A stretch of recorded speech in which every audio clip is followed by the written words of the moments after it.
Yeah, just default to yes with me. Just 1 minute. It's taking a moment. Here we go.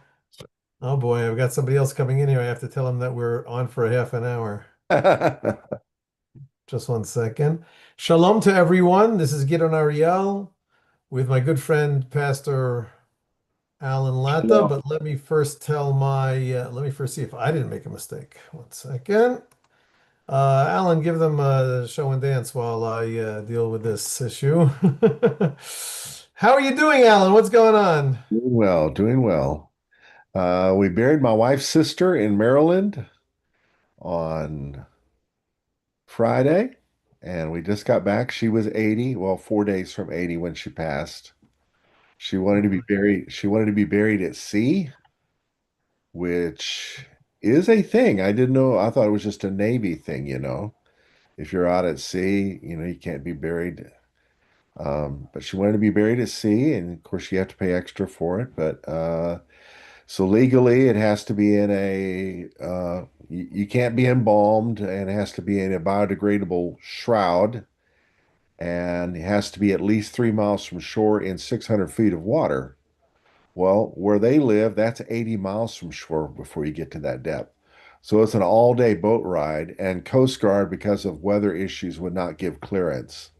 So 5 weeks later, they decided to bury Now's the time. her, not fulfill her wishes. So yeah. So anyway, it was a memorable occasion. So we were there a month ago when she passed, or for the memorial service, and then went back a month later for the actual burial. So I was kind of relieved because I was dreading that boat ride because we were going to go back for that, and I'm prone to seasickness. So yeah, Well, did it work? it worked. Yeah, yeah, she's in the ground. Yeah. Or wherever? Yes, that's right. Her body. Yes, her body is in the ground. Yes. You said in the ground. You said that she was buried at sea. She, she wanted to be buried at sea, and it was not possible this time of year. Coast Guard said no. The Coast So they Guard. decided to go against her last wishes. Yeah, well, she gave conflicted. She also told what she wanted on her gravestone. So, I mean, you can't do both. So, yeah, so she gets the gravestone. So, yeah. Interesting. So this was your wife's aunt Her sister, her big sister. or your wife's sister? She was like an aunt. She was 13 years older than her. So, yes. Yeah. So that was the most recent adventure. Anyway, how are things there?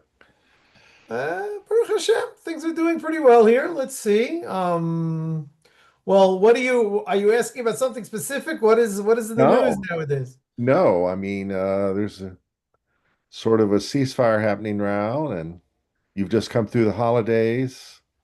Yes, that's the most important thing. We have two major holiday seasons, a half year apart from each other during the fall and during the spring, right? Yeah. So the spring holiday, of course, is the holiday that is mentioned in the Bible as this is the month of spring for you, which is the holiday of Passover.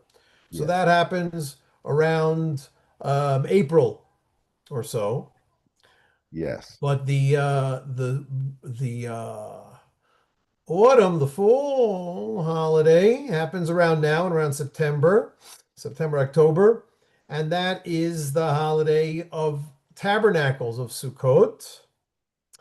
But the holiday of Tabernacles happens about 5 days after Yom Kippur, the fast of I'm not even sure what it's called in Hebrew, in English. Yom Kippur, of repentance. That's not the right word. That's not the word that they usually use. What do you call Yom Kippur in English? There's a uh, word for it. What do you atonement. atonement? That's the word. Yeah, yeah, the fast of atonement. Yes, I think there might even be another word for it. And that day is preceded by what some people call the Feast of Trumpets, and we call it Rosh Hashanah. That's not the biblical name for it, but that's the word that we use, which is basically the new year. So we're talking about 26 days of holidays, virtually back to back. And we actually have some of us already a month are preparing for that beforehand with a daily prayer of repentance that lasts about 40 minutes if you say it fast. And we usually say that before the morning service. So we're talking about arriving at the synagogue at about 5:30 in the morning Okay. for 40 days. So so that usually we arrive at synagogue closer to about 6:40 or 6:15. Okay. Depends on where your synagogue is, or what time the services are. I like going to the early services. Some people, when I was younger, then if I could get an 8:30 service, I was happy.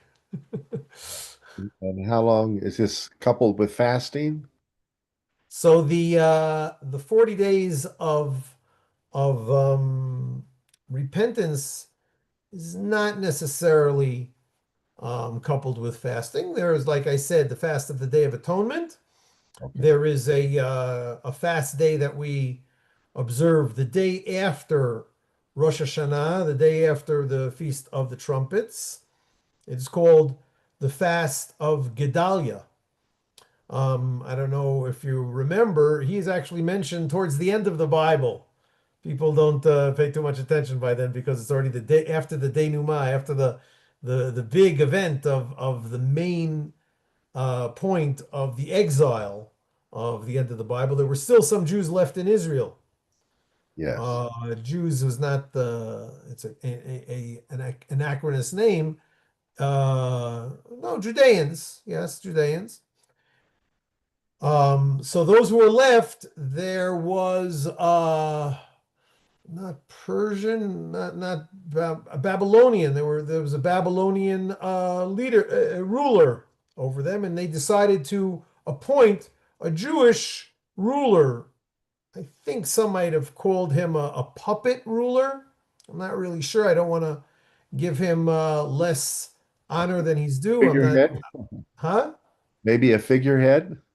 Maybe something like that. But some of the more rebellious Judeans who were still in Judah, they assassinated him. He was Jewish. Oh His man. name was Gedaliah ben the son of Achikam, but he was assassinated. And then the again, I'm saying Persian. If I'm making a mistake here, I apologize. I think it might not have been Persian. I don't remember. But anyway, the um, the ruling country, ruling empire said, "Aha, that's what you're doing here," and that was it. They didn't said no more independence of any sort, even if it's a pretend independence. You're all getting out of here. So they exiled the rest of the Jews, and so for that reason, the Bible.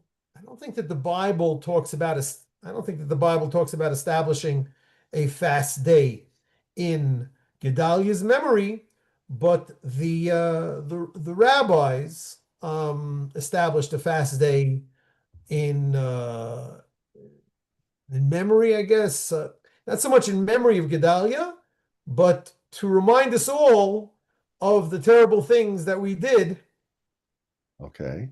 and that it's required of us to consider it so that it doesn't happen again.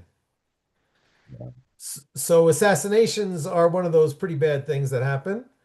And in fact, interestingly enough, I just heard this morning on the radio for the first time in the season a commercial, or if you will, a public service announcement talking about some event or some sort of commemoration of Yitzhak Rabin, who was the prime minister of Israel, and he was assassinated.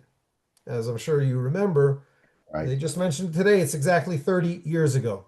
Wow. So there's actually there are actually some people who question it. What is that called? Conspiracy theories. People have some conspiracy theories about his assassination. Very few assassinations do not have conspiracy theories attached to them. But ever since his assassination, things have been complex in certain perspectives here in Israel, and due to other historical, I say historical, sometimes even only 10 years ago or less, things that happened, then there is much controversy going on in Israel, and some controversies die hard. All controversies, I think, die hard. When am I using that term correctly? I'm not only talking about the movie. I'm talking about that they stick Yeah. around. Yeah, they go down hard. Yeah. Eh, Thank so so there are some older controversies in Israel that at this point I think they've pretty much simmered down. People don't think that they're that important. That whatever happens happens. Everybody can handle it. But some of the issues that were around in the time of Yitzhak Rabin and were ignited even more because of his assassination are still around with us. Some of them less so. Okay. Was he in negotiation with Sadat or am I confused with Begin? You're confused with Begin. Begin negotiated with Sadat. Sadat got it. That only took about 2 or 3 years. Again, I might be totally off, but a short time. And that resulted in a peace treaty with between Egypt and Israel, who were Egypt was our most bitter enemy by all means. But Sadat, after Begin was elected, he was on the right of Israel. Most of Israel was led by left-wing leaders for about 30 years, for the first 30 years of its existence, and then Begin was elected to prime minister. He was prime minister only for a short time, I think about 5 years. I think he was reelected once, and but he succeeded in I think at his speech when he was elected prime minister, when he assumed the first time as prime minister, he said, "I am inviting Premier President Sadat of Egypt to the Knesset here." That was crazy. And then Sadat said, "Okay, I'll do it." And so the people in charge of security are saying, "Oh my God, what is this?" And when ultimately Sadat did arrive in an Egyptian plane, and there were snipers, Israeli snipers, aimed at the plane because they didn't know who was going to come out. Okay. So luckily they didn't get to use their guns. But ultimately, again, there it is. There it is much controversy. I don't know much, just some controversy regarding the at this point regarding the agreement, the peace agreement between Sadat and Begin.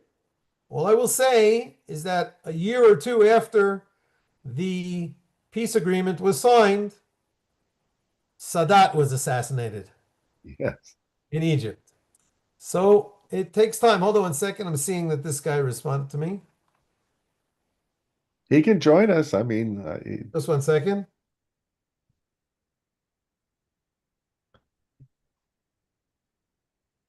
Sorry.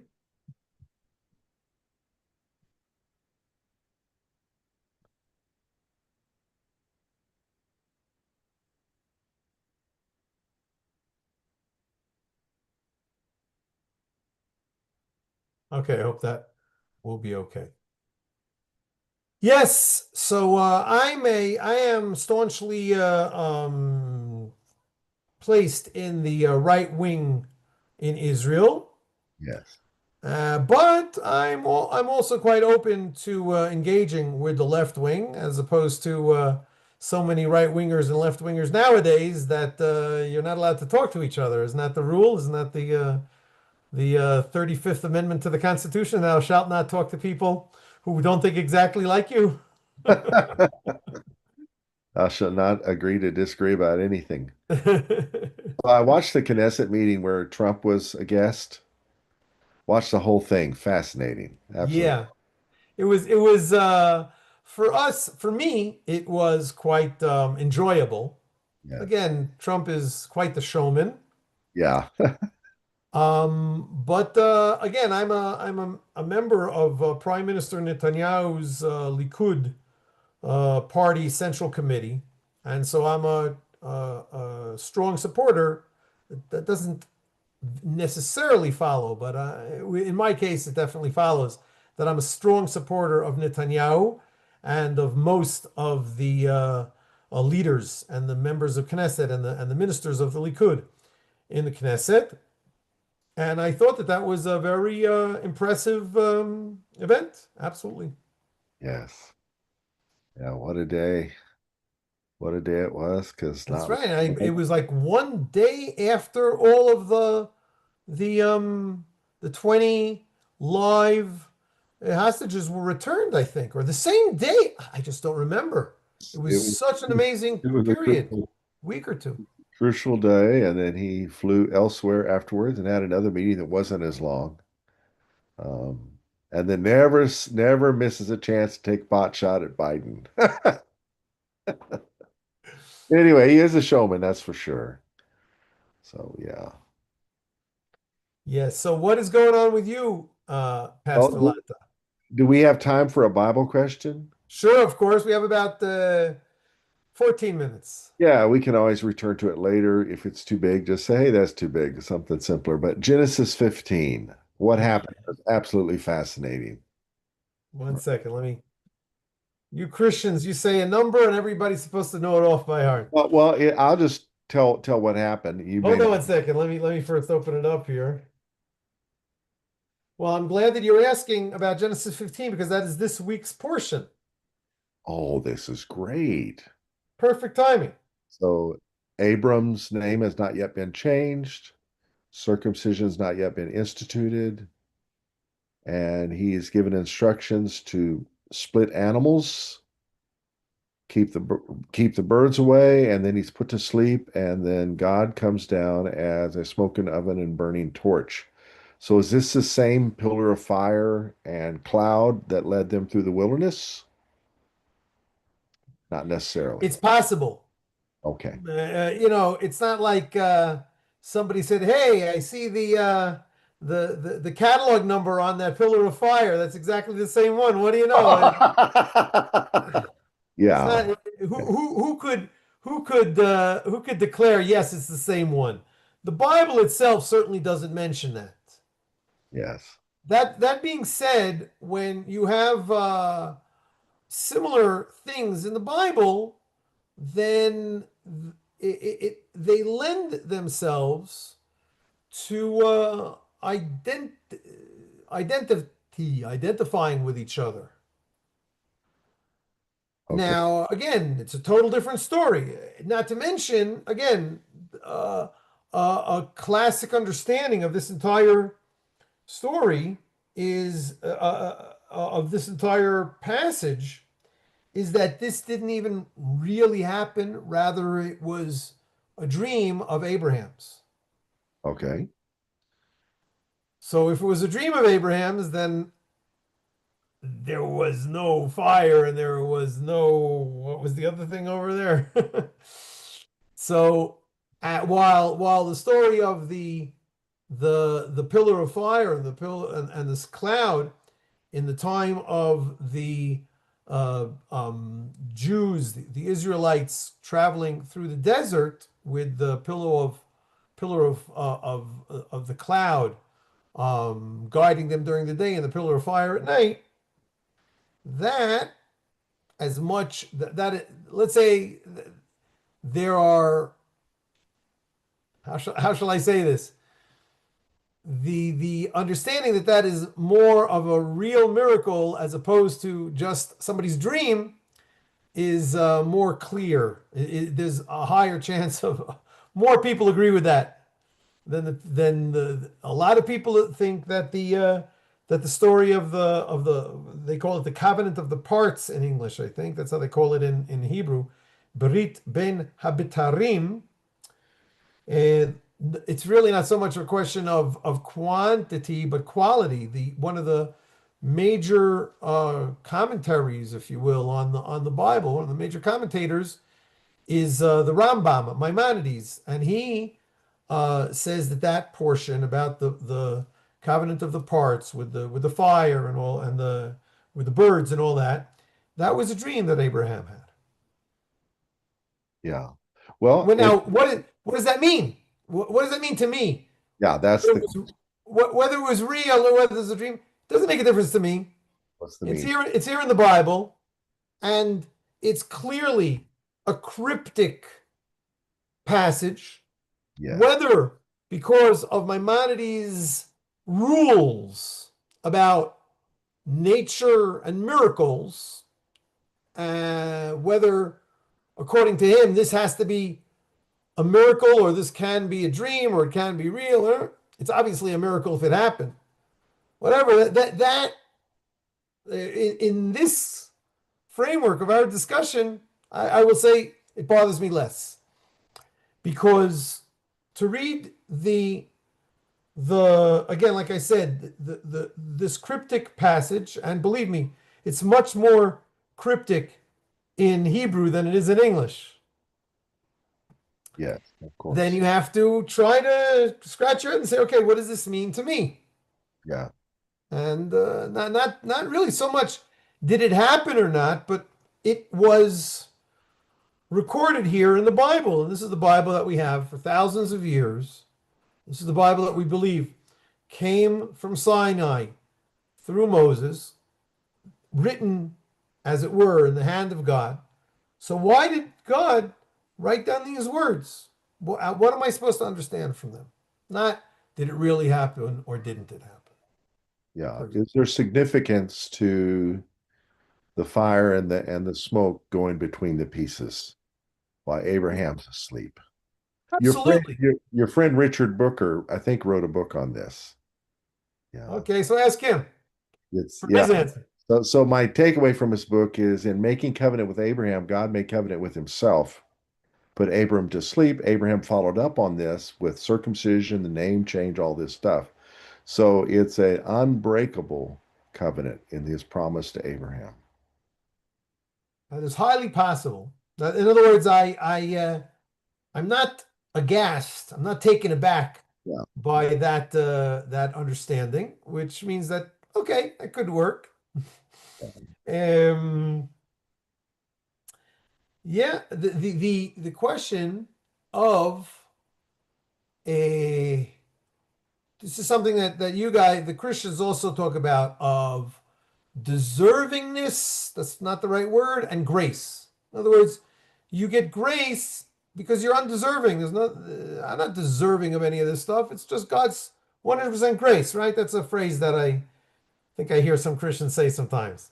Right. So the difference between Abraham and Noah, for example, the story of Noah, a few chapters earlier. One second. Here it is. Yes. These are, I'm reading from chapter 6. I'm sorry. Yes, chapter 6, verse 9. These are the generations of Noah. Noah was a righteous, wholesome man in his generations. With God, he went. He walked with God. So that verse frames Noah as a deserving, righteous person, ostensibly for the things that he did before he was chosen by God. Abraham, on the other hand, um, Abraham is mentioned at the end of the 10 generations following Noah in chapter 11, starting at verse 10. These are the generations of Shem, how do you call it in English? Ham, Shem, and Japhet, something like that. Japhet, Japheth, and the other Japheth, two. Japheth, Ham, and Shem, and Japheth. Ham, who? Ham, Shem, not Okay, Shem. so it's pronounced the same way in Hebrew, believe it or not. One of the only names I think in the whole Bible, Shem. So there was Shem, and his son was Arpachshad, and then Shelach, and etc. And then we got up to Nahor, and Nahor's son was Terach, and Terach's son, it says here somewhere there was Avram. And it does, he took his nephew, he took his wife, he got married. Doesn't say anything special about that he did from it. And then all of a sudden, chapter 12, verse 1, God spoke unto Abraham. Yes.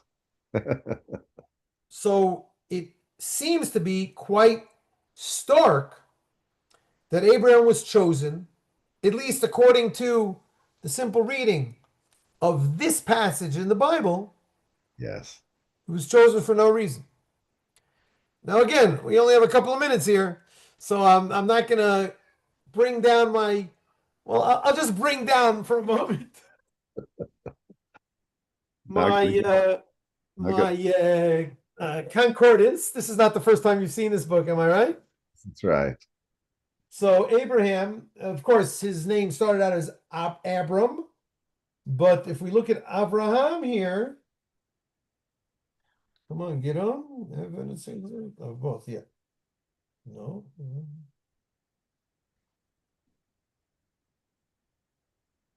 So Avram, which was his earlier name, seems to have about 61 instances. Virtually all of them from Genesis. But then Avraham, which for some reason, I guess that's before that, of course. Yes, Avraham is earlier than that. Where does it start? Abraham, there it is. Abraham, 160 times. So, and he, of course, is mentioned a few times after, many times sometimes in Isaiah, in Psalms, in Ezekiel. He's all over the Bible. He's quite a man, this Abraham. Yes. So it's quite possible, again, off the top of my head, that traditional sages in the Midrash and the mostly did find hints in the rest of Scripture that said that Abraham wasn't such an undeserving person. Not undeserving, but he wasn't. He might have been more than just nothing special before God chose him. Yeah. Um, the story is, I don't know if you're familiar with it, a famous story because it is told so often in kindergartens, is that Abraham's father was an idol worshiper. And not only was he a worshiper, but he was also a proprietor of an idol factory and store. And so he would sell idols. You familiar with the story? Tell me again. Refresh my memory. Okay. So he would sell idols. One day he had to go somewhere, and he gave Abraham, his son, the key to the store. He said, "Listen, watch the store while I'm gone." So there was hundreds of idols over there. So Abraham took a sledgehammer and destroyed all of the idols, and took the sledgehammer and put it in the hands of the biggest idol. He didn't destroy it. You following? Oh. So his father came back and said, "What the hell happened over here?" So Abraham said, "It's this big one. He ran amok and he destroyed all the other idols." And his father said, "What are you crazy? That's impossible. It's just a piece of wood. I created it. I crafted him just yesterday." So Abraham told his father, "Let your ears hear what your mouth is saying." So Yes. that's Yeah, that's a good. retelling of a story that I probably first heard in kindergarten. And there are other stories like that. But obviously, that story has no hint in the Bible itself. Yeah. But the problem is that in kindergarten, it's all told as if it's one big mumbo jumbo, the stories and the actual text. Yes. So that's something that's one of my pet peeves that children they aren't told this is the text and this is the stories, which are also important, but it's important to differentiate. My friend, my next meeting is coming in, and my wife also called, so I want to see if I can get back to her. All right. So thank you very much, and we will meet You. again soon, I'm sure.